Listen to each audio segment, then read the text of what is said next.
지난 주일에 영적인 감각이 깨어난 그 나오미를 함께 만나 보았습니다. 극심한 가뭄이 든 것 때문에 모압 땅으로 이주를 이 가정이 했지 않습니까? 10년이 지나고 모든 것을 다 잃은 이후에 그래도 하나님이 거기 계시니 나도 그곳으로 가야겠다라고 하는 그 큰 믿음으로 베들레헴 땅으로 돌아왔었죠. 하지만 고향 사람들을 만나자마자, 고향으로 돌아오자마자 크게 낙심해서 영적인 침체에 빠지고 맙니다. 그렇게 믿음으로, 결단으로 돌아왔는데 무너지고 만 것이죠. 이렇듯이 막상 우리가 어려운 현실을 만나면 결단하고 결심해도 무너지기 쉬운 존재라는 것을 나오미를 통해서 우리에게 잘 보여주고 있습니다. 고향 사람 중에 그 누구도 이 나오미를 비난한 사람이 보이지를 않습니다. 괴롭히지도 않습니다. 그러나 나오미 스스로 이 절망의 늪으로 기어 들어갔던 것입니다. 그러면서 그렇게 얘기하죠.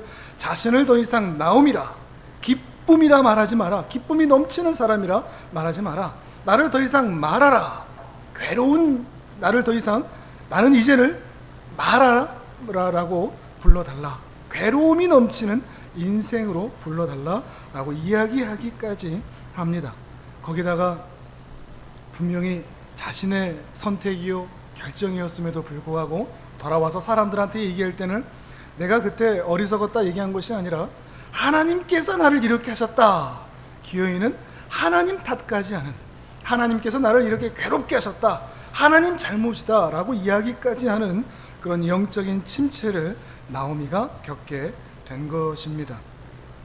특별히 나오미에게 있어서 가장 괴로웠던 것은 무엇인가 하면, 우리가 지난 시간 말씀을 여러분이 잘 들으셨다면 나오미에게 있어서 가장 괴로운 것은 자신의 남편 그리고 두 아들이 후사가 없이 죽었다는 것입니다. 기업 물을 자의 의미를 생각하신다면 다시 한번 생각하실 수 있겠죠. 그냥 자식이 없어서 죽어서 불쌍하다 정도가 아니라 이스라엘에서 후사가 없이, 아들이 없이 죽었다는 것은 가문을 이어갈 자가 없는, 그것이 영적인 의미로서는 하나님 나라에서 아예 끊어진 존재로 여겨지기 때문입니다. 그러니 나오미는 그것이 더 크게 절망이 되는 겁니다.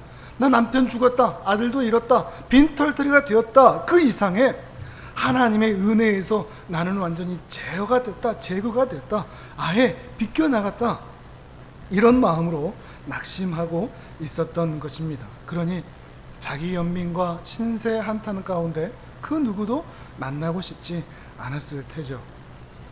그러니까 룻이 모압 소녀 이 과부가 보리 이삭을 주우러 나가는데도 어머니가 마땅히 같이 가주면 좋을 것을 같이 가주지 않고 그냥 갔다 와라 라고 이야기할 정도로 사람들 앞에 설 수가 없는 것입니다.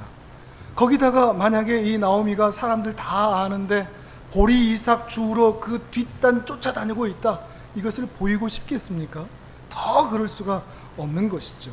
이렇게 큰 낙심 가운데 그는 집안에 콕 처박혀서 아무것도 할 수가 없었습니다. 더 이상 나는 하나님의 은혜를 받고 있는 나오미 인생이 아니라 마라, 쓴 인생이다 생각하면서 말이죠.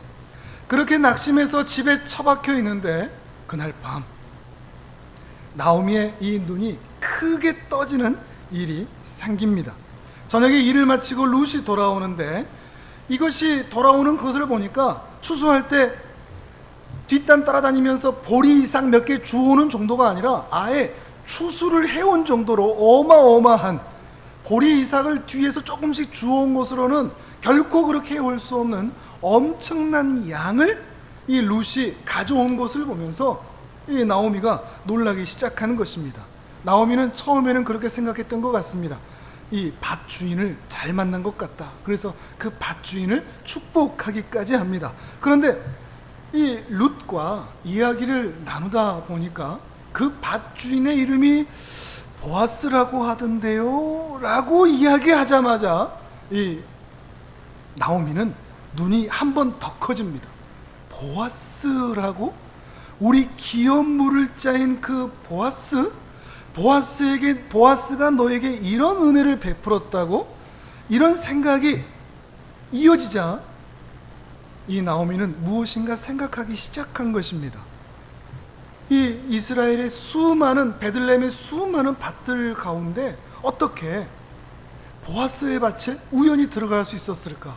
그리고 그 보아스가 너에게 어떻게 이런 많은 은혜를 베풀어 줄 수 있었을까?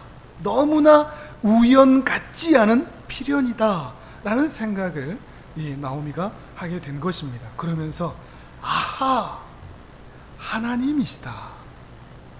하나님께서 지금 이렇게 일하고 계신다라고 하는 것을 나오미가 깨달은 것입니다. 영적인 감각, 영적인 촉이 발동되기 시작했던 것입니다. 무엇보다도 나오미가 이 룻에게 한 이 말이 이 모든 상황을 어떤 관점으로 보고 있는지를 잘 보여주고 있습니다. 우리 앞에 있는 2장 20절 같이 한번 읽도록 합니다. 2장 20절 시작. 나오미가 자기 며느리에게 이르되 그가 여호와로부터 복 받기를 원하노라. 그가 살아있는 자와 죽은 자에게 은혜 베풀기를 그치지 아니하도다 하고, 나오미가 또 그에게 이르되 그 사람은 우리와 가까우니 우리 기업을 물을 자 중에 하나이니라 하니라. 아멘. 룻이 지금 나오미 말을 들으면 이건 이해할 수가 없는 말입니다. 기업 물을 자? 이건 뭐지? 그리고 또 앞에 하는 말, 산자와 죽은 자에게 은혜를 베풀었다. 이해할 수가 없는 말인 것이죠. 제가 지난주에 말씀을 약간 좀 복습을 하고 있습니다. 왜냐하면 조금 이 부분이 어려운 부분일 수 있기 때문에. 여러분 어떻게 생각하십니까? 룻이 보리 이삭을 가져온 게, 많이 가져온 게 어떻게 산자와 죽은 자에게까지 은혜를 베푼 거죠? 이해할 수 있겠습니까? 도저히 이해할 수가 없는 말이죠. 산자에게 은혜를 베풀었다, 그 말은 자신과 시어머니 나오미를 가리킬 것입니다. 그런데 죽은 자에게 은혜를 베풀었다, 이것은 도저히 이해할 수 없는 말인 것이죠. 그리고 그 뒤에 나오는 기업 물을 자에 대한 이해가 없다면 결코 이 말씀을 이해할 수가 없는 것입니다. 적어도 나오미는 이것이 기업 물을 자와 함께 연관하면서 산자인 나오미와 룻에게만 지금 은혜가 베풀어지는 것이 아니라 보아스를 만나고 있는 이 긴 이야기 자체가 하나님께서 보아스를 통하여 우리 가문에 엘리멜렉과 그 아들, 죽어버린 아들 기련과 말련과 아들이 없이 죽은 그 가문에게까지 은혜를 베푸시는 너무나 놀라운 하나님의 인자하심, 하나님의 헤세드가 개입되어 있는 그런 사건이라는 것을 나오미는 알고 있는 것이죠. 이렇게 말해도 이해하기가 어렵죠? 쉽지는 않습니다. 그런데 이 룻기를 이해할 때 기업 물을 자에 대한 이해가 없으면 그냥 룻기는 룻과 보아스의 사랑 이야기, 한 가정에 현숙한 여인 만나서 좋은 남편 만나서 행복했더라, 어쩌다 보니 다윗이 나왔더라로 끝나버릴 수가 있습니다. 그러나 이 기업 물을 자에 대한 이해를 가지고 있으면 복음이 무엇인가, 우리가 예수님을 믿는다는 것이 무엇이고 우리가 하나님의 은혜를 받았다는 것이 무엇인가 하는 것을 더 깊이 이해할 수 있게 되는 것입니다. 이 기업 물을 자는, 그리고 나오미가 그 짧은 상황을 통하여서 아하, 이건 기업 물을 자다, 신명기 25장에 율법으로 명령하셨던 그 계대결혼, 그것을 성사시키는 사람이 기업 물을 자인데 바로 그 사람을 우리에게 허락하신 것이다 라고 하는 이 말씀이 떠올랐던 것입니다. 계대결혼이라는 것은 대를 잇도록 해주는 율법입니다. 대가 끊어지지 않도록. 이스라엘에 형제가 있는데 한 형제가 아들이 없이 죽어버렸습니다.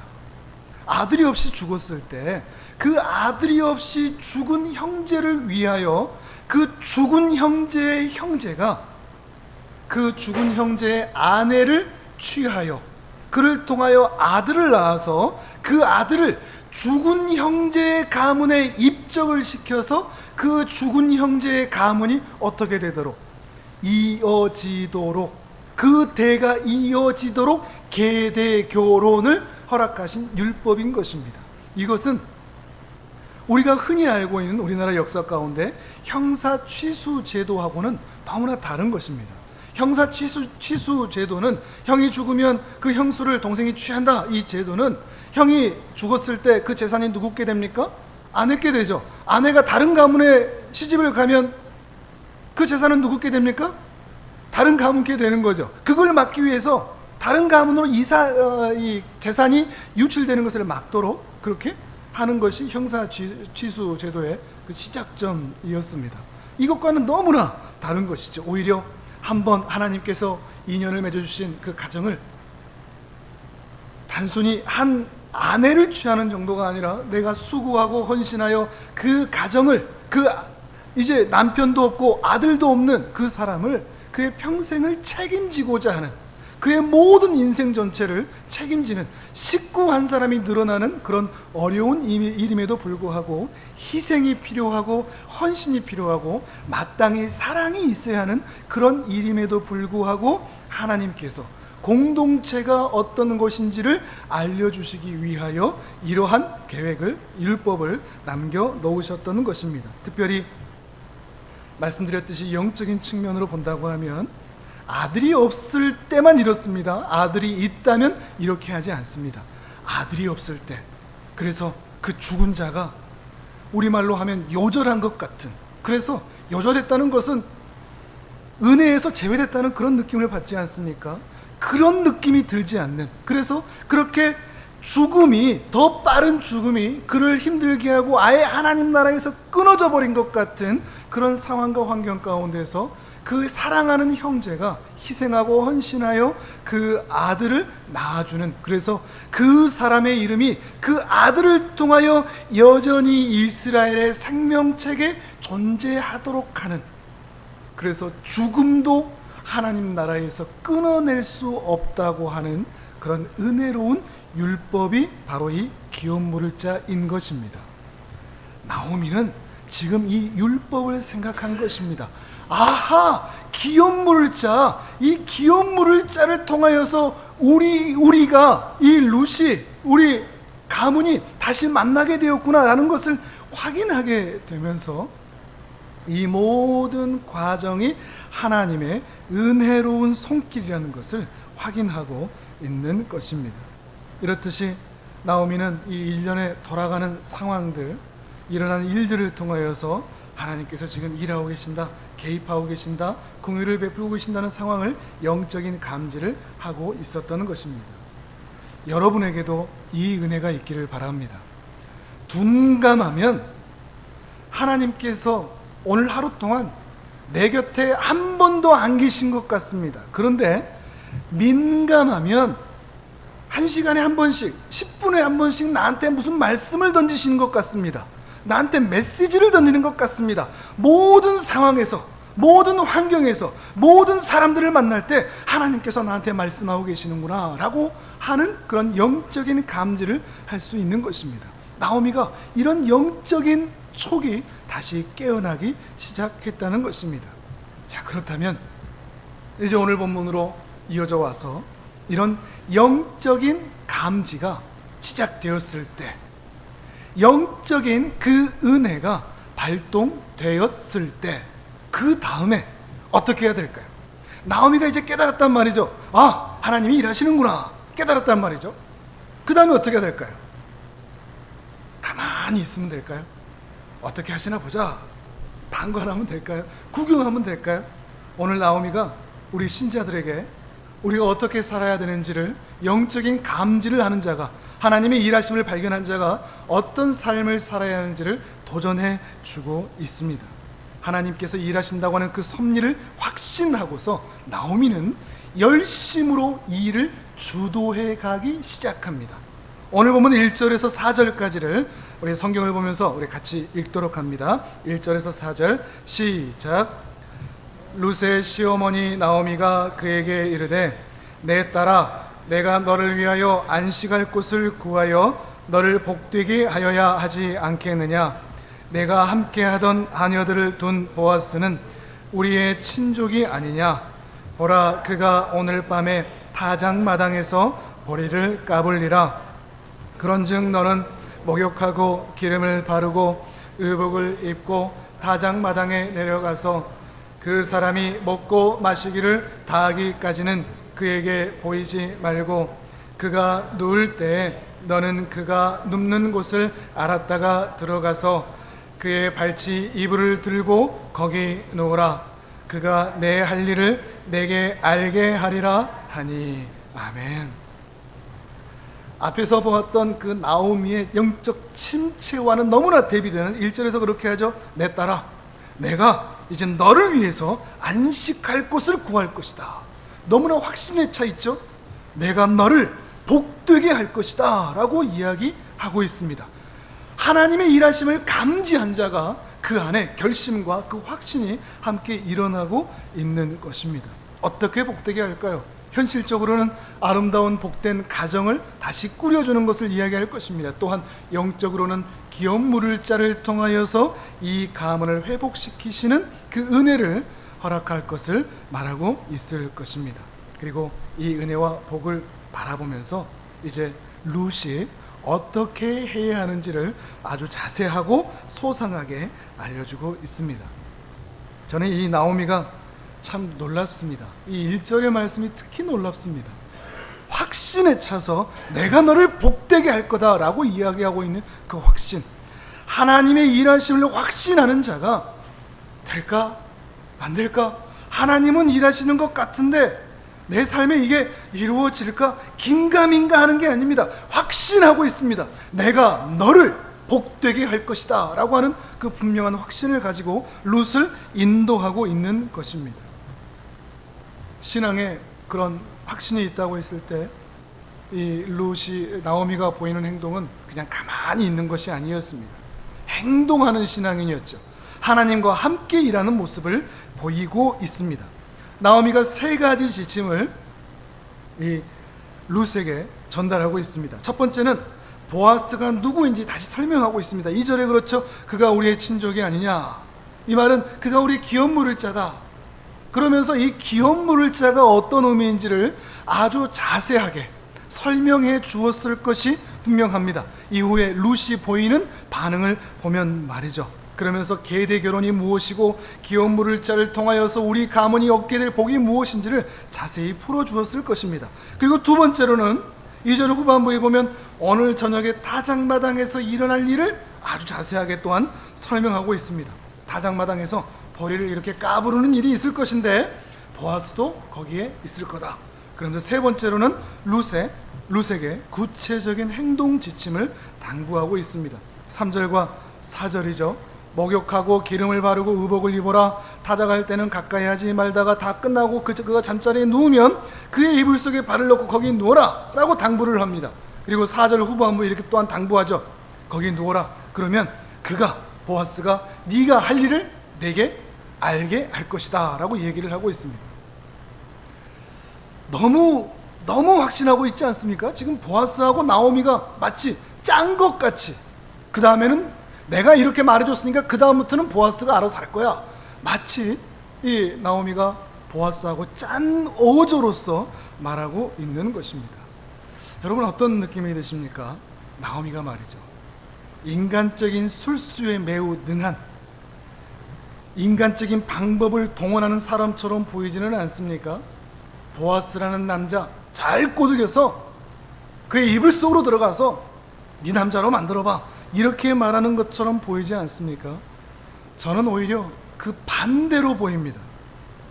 하나님께서 개입하시고 일하시기 시작하셨다는 것을 감지하고 나서 확신하면서 그 일들 가운데 하나님의 일하심이 더욱 이루어지도록 그 일하심을 돕고 있다는 것입니다.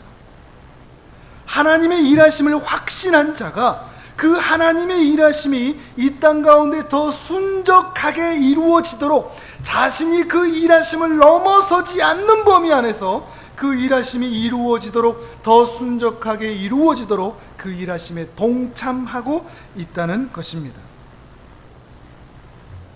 가만히 있으라, 가만히 있으라. 하나님께서 일하시니까 가만히 있어라. 가만히 있으라 가만히 있으라, 이거 어디서 많이 들어본 얘기 아닙니까? 세월호 방송에 나왔던 이야기죠. 가만히 있으라 가만히 있으라. 우리 신자들에게도 때로 그럴 때가 있습니다. 기도만 하고 가만히 있어. 하나님이 알아서 하셔. 너희는 움직이지 마. 이게 여러분 어떻게 생각하십니까? 하나님께서는 우리를 위하여 일하실 때 100% 최선을 다해서 일해 주십니다. 그럼 우리는 어떻게 하면 되죠? 하나님께서 100% 그분이 가지신 능력과 은혜와 사랑과 긍휼 모든 것들을 다해서 주무시지 않고 계속해서 열심히 일해 주십니다. 우리를 위해서요. 그럼 우리는 어떻게 하면 될까요? 아무것도 않고 가만히 있으면 다 이루어질까요? 100%대 우리 0%면 좀 너무한 것 같고, 50대 50? 하나님께서 한 50% 하고 우리 한 50%? 우리 좀 예의가 아닌 것 같고, 하나님이 한 80%? 우리 한 20% 정도 담당하면 될까요? 여러분 어떻게 생각하십니까? 하나님께서 우리 인생을 향하여 80%로 일하시지 않습니다. 90%로도 일하지 않습니다. 하나님은 우리를 위하여 항상 100% 최선을 다하여 열심으로 일하시는 분이십니다. 그럼 우리는 어떻게 해야 될까요? 그 하나님의 은혜와 열정에 힘입어 우리도 우리의 삶의 현장에서 100% 최선을 다하여 열정과 열심으로 믿음으로 살아내야 하는 것입니다. 우리의 100%가 하나님을 넘어서지 않는 범위 안에서 하나님께서 일하신다는 것을 믿고 우리도 최선을 다하여 우리 삶의 현장에서 믿음으로 열심으로 살아내야 한다는 것입니다. 내가 아무것도 하지 않아도, 내가 일하지 않아도 나는 기도만 하면 하나님께서 알아서 다 해주실 거야, 이것은 우리의 게으름을 가리기 위한 헛된 믿음의 고백이라 하는 것입니다. 마치 시험 공부는 하나도 안 하면서 기도 열심히 했으니까 이번 시험에 100점 맞겠지라고 하는 마음과 같은 것이라는 것입니다. 때로 우리가 적당히 하려는 경우가 있습니다. 나는 믿음이 있어, 난 하나님 사랑해, 하나님께서 나를 책임져 주실 거야, 그러니까 이번엔 좀 적당히, 그럼 하나님께서 알아서 해 주시겠지. 이것은 결코 옳은 자세가 아니라는 것을 나오미가 보여주고 있는 것입니다. 이런 나오미의 열심 앞에 룻이 행하는 이 행동은 참 희한하기도 하고 참 대견하기도 할 정도입니다. 우리 5절과 6절을 같이 읽도록 합니다. 시작. 룻이 시어머니에게 이르되 어머니의 말씀대로 내가 다 행하리이다 하니라. 그가 타작마당으로 내려가서 시어머니의 명령대로 다 하니라. 아멘. 5절에서 그러죠. 어머니한테 그럽니다. 네, 제가 다 행하겠습니다. 그런데 6절에서 뭐라고죠? 다 하니라. 말로만 앞에서 하겠습니다 하는 것이 아니라 그대로 다 행동했다는 것입니다. 어떻게 이렇게 순종할 수 있을까요? 앞에서, 하나님 앞에서, 그리고 그 어머니 앞에서 이야기한 그대로 순종하고 행동하고 있는 모습을 보이고 있는 것입니다. 하지만 어떤 면에서 보면 사실 우리가 볼 때 이거 남자 꼬드기라는 말 아닌가, 이런 생각이 들 수도 있지 않습니까? 순종하기 쉽겠습니까? 어렵겠습니까? 순종하기가 어려운 것입니다. 룻이 줏대가 없을까요? 뭘 몰라서 그럴까요? 우리 1장에서 보았지만 어머니가, 이 나오미가 모압 땅에서 돌아오려고 할 때 너 이제 돌아가라, 돌아가서 새 출발해라 그럴 때 룻은 그랬거든요. 아닙니다. 저는 확실히 내 어머니의 하나님, 그 하나님을 나의 하나님으로 삼고 나도 베들레헴 가서 죽을 겁니다 라고 얘기할 정도로 자기 주장, 자기 신념이 확실한 사람이었습니다. 어물쩡한 사람이 결코 아니었다는 말입니다. 그런데 여기에서는 이렇게 순종하고 있다는 것은 나오미가 이야기하는 그 말이 어떤 의도인 줄을 알고 그것에 자기도 동의하여 순종하고 있다는 것을 보여주고 있는 것입니다. 그래서 룻은 두 말 없이 순종하고 있습니다. 참 나쁘끄러운 이야기들이죠. 보아스가 누운 자리에 가서 눕고, 그러다가 밤중에 보아스가 깬 것 같습니다. 근데 보아스가 보면서 이 여자 발이 느껴졌겠죠. 발밑은 너라고 그랬으니까. 화들짝 오히려 보아스가 놀랐을 것 같습니다.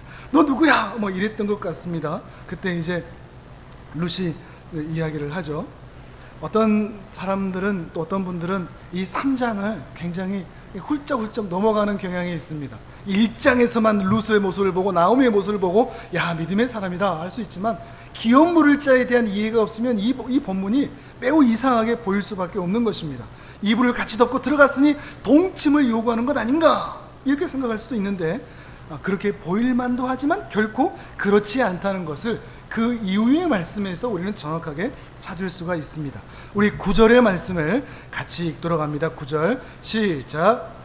이르되 내가 누구냐 하니 대답하되 나는 당신의 여종 룻이오니 당신의 옷자락을 펴 당신의 여정을 덮으소서. 이는 당신이 기업을 물을 자가 됨이니이다 하니. 아멘. 저는 당신의 여종 룻입니다. 당신의 그 옷자락을 펴서서 저를 덮어주십시오 라고 부탁하고 있는 것입니다. 이상하긴 하죠. 그런데 그 이유가 중요합니다. 그 앞의 말보다 그 뒤의 말이 더 중요합니다. 왜 그렇게 해 주셔야 하는가 하면 당신은 기업 물을 자이기 때문입니다 라고 이야기를 하고 있는 것입니다. 당신이 기업 물을 자이기 때문에 우리 가문을 살려달라고, 우리 가문의 죽은 자애들까지 은혜 베풀기 위해서 저를 받아주시라고 이야기를 하고 있는 것입니다. 이것은 한 남자를 꼬드기고 있는 것이 아닙니다. 동침을 요구하고 있는 것이 아닙니다. 자신의 헌신과 희생을 통하여 끊어져 버린 하나님의 은혜에서 우리 가문이 다시 살아나기를 바라면서 이 은혜의 옷자락 안에 들어가 있었던 것입니다. 그리고 요청하고 있는 것입니다. 당신이 우리 기업에 이어갈 수 있는, 있도록 해줄 수 있는 기업 물을 자라면서요. 당신이 헌신해 주면 우리 가문이 다시 살 수 있다면서요.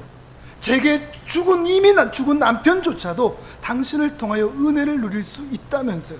그 역할을 다 해주십시오라고 간구하고 부탁하고 있는 것입니다. 이미 이제 룻은 어머니를 통하여 기업 물을 자가 무엇인지를 정확하게 알고서 우리 가문을 회복시켜 달라고, 이제는 죽은 자들에게까지 은혜를 베풀어 달라고 간청하고 있는 것입니다. 뒤이어 나오는 보아스의 말을 들어보면 더 자세히 알 수가 있습니다. 10절과 11절을 같이 읽습니다. 시작. 그가 이르되 내 딸아 여호와께서 내게 복 주시기를 원하노라. 내가 가난하건 부하건 젊은 자를 따르지 아니하였으니 내가 베푼 인애가 처음보다 나중이 더하도다. 그리고 이제 내 딸아 두려워하지 말라. 내가 내 말대로 내게 다 행하리라. 내가 현숙한 여자인 줄을 나의 성읍 백성이 다 아느니라. 아멘. 만약에 룻이 애정행각을 하는 거고 꼬드기는 거라면 보아스가 룻에게 10절에서 그러죠. 여호와께서 너에게 복 주시기를 원하노라 라고 얘기할 수 있겠습니까? 이 보아스도 알고 있는 것이죠. 그러는 것이 아니고 이 은혜의 사모함으로 이 자리에 나왔다는 것을 알고서 복 주시기를 원하노라 축복하고 있는 것입니다. 더 나아가서 11절 후반부에 나는 네가 현숙한 여자인 것을 안다라고 이야기를 하고 있는 것입니다. 보아스도 이 상황에서 룻이 기업 물을 자로서 요구하고 있다는 것을 그는 잘 알고 있는 것입니다. 또한 10절에서도 젊은 자를 따르지 않고 나를 택했구나 그러면서 이왕 네가 재혼한다고 생각하면 다시 행복한 가정을 꾸리기를 원한다면 기업 물을 자는 제껴두고 네 인생만 생각한다면 젊은 자를 택했을 것인데 나를 찾아온 것이 바로 이 기업 물을 자를 위하여 이렇게 찾아왔구나 하는 것을 그는 알고 있었던 것입니다. 이 룻이 보아스에게 한 이 행동, 이것이 바로 우리가 기업 물을 자가 되시는 예수님에게 하는 행동과 같은 것입니다. 우리는 기업 물을 자이신 예수님을 붙드는 것입니다. 예수님, 당신이 기업 물을 자라면서요, 저는 이미 죄로 인하여 하나님의 은혜에서 끊어져 버렸거든요. 저한테는 소망이 없거든요. 근데 기업 물을 자인 당신을 제가 붙들어야, 그 은혜의 옷자락 안에 제가 있어야 제가 산다면서요. 태초에 하나님께서 그런 약속을 해 주셨다면서요. 그거를 저에게 그대로 이행해 주세요라고 이야기하는 것이 우리가 예수 그리스도를 붙드는 것입니다. 예수님이 우리의 고엘 되십니다. 예수님이 우리의 기업 물을 자가 되시는 것입니다. 그러니 우리는 예수님의 옷자락을 붙잡고, 바짓가랑이라도 붙잡고, 주님, 나에게 은혜를 베풀어 주세요. 당신이 저의 기업 물을 자이잖아요. 당신을 통해서만 제가 하나님 나라 안으로 다시 들어갈 수 있잖아요. 고백하며 그 은혜를 사모하게 되는 것입니다. 이 일이 있은 이후에 이제는 보아스가 이 룻과 결혼하려고 결심을 하게 됩니다. 이 여인을 이제 놓치면 안 되겠구나. 처음 인애보다 더 나중 인애가 더 나은, 시간이 지날수록 갈수록 하나님의 헤세드, 하나님의 인애로 그 가슴이 채워져 가고 있는 이 여인을 놓칠 수가 없는 것입니다. 이제는 바꿔줘서 어떻게든 이 보아스가 이 여인을 아내로 삼고 싶어 하는 것입니다.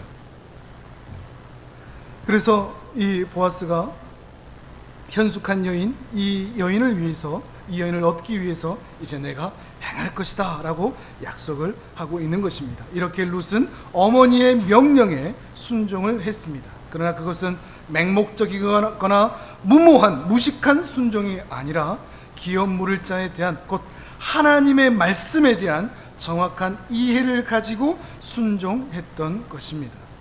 하지만 일이 이렇게 금세 해결될 것처럼 보이지만, 영적인 감지를 하고 또 내가 순종을 했다고 할지라도 그 일이 금세 이루어지는 것은 아니라는 것을 오늘 말씀에서 또한 이야기를 하고 있습니다.